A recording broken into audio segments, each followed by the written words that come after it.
Parlem amb Josep Seguer, que és el representant de la Territorial d'Esports de la Generalitat de Girona. Hola, Josep. Hola, bona tarda. Què tal, com estàs? Com et trobes en aquest campionat?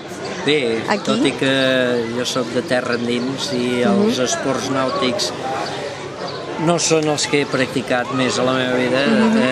És evident que Comarques Gironines té una finestra oberta al mar. Molts pobles de les nostres comarques miren cap al mar i els esports nàutics han de ser un component importantíssim de l'activitat esportiva de les comarques de Girona. Com valores tu que es faci un campionat mundial en les vostres terres gironines? Qualsevol esdeveniment internacional que es faci a Catalunya és benvingut per part de la Secretaria General de l'Esport. I per part de la representació territorial a Girona és evident que un campionat internacional com aquest de windsurf, ja consolidat aquí a Sant Pere Pescador, amb una organització que funciona a la perfecció i amb uns participants que ja tenen l'hàbit de venir a competir cada any, doncs acompleix un dels objectius que tenim fixats des de la Secretaria General de l'Esport, que és la projecció internacional de Catalunya per mitjà de l'esport. És a dir, volem que el món sencer conegui Catalunya, conegui el nostre país, conegui la nostra cultura, els nostres esports, els nostres municipis, i la millor manera és fer-los venir en aquests campionats internacionals.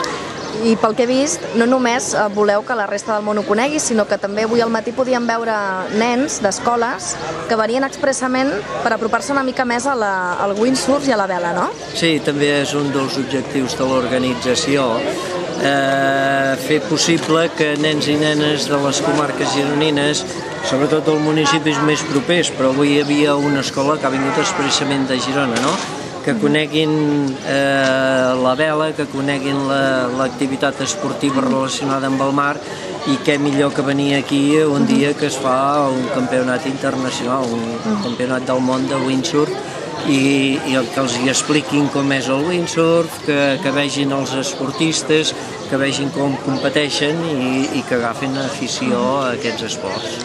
Podries parlar-me una mica de l'activitat d'escola de vela que es fa aquí a Girona, com ha anat prosperant en els últims anys?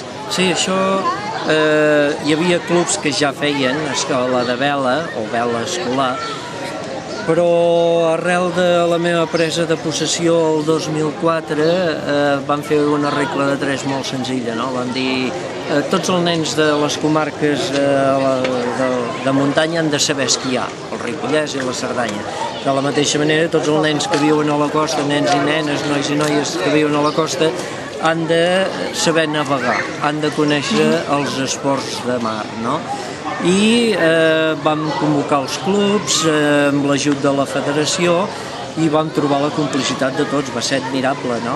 I ara tenim escoles de vela o vela escolar pràcticament a tots els municipis de les comarques gironines, cadascú segons el nivell que més li interessa, amb la intensitat que creuen oportú, i fins i tot arribem a tenir un institut de la vela que el tenim a Blanes, són tots els nens, és un institut amb 3 línies, doncs hi ha una línia, un primer, un segon i un tercer, i aquest any començarà el quart, que tots fan 4 hores de vela a la setmana. Jo penso que ha estat un èxit, que podem estar agraïts a la federació i als clubs gironins perquè realment hem trobat tota la complicitat que necessitàvem i suposo que ens recollirem els fruits en pocs anys.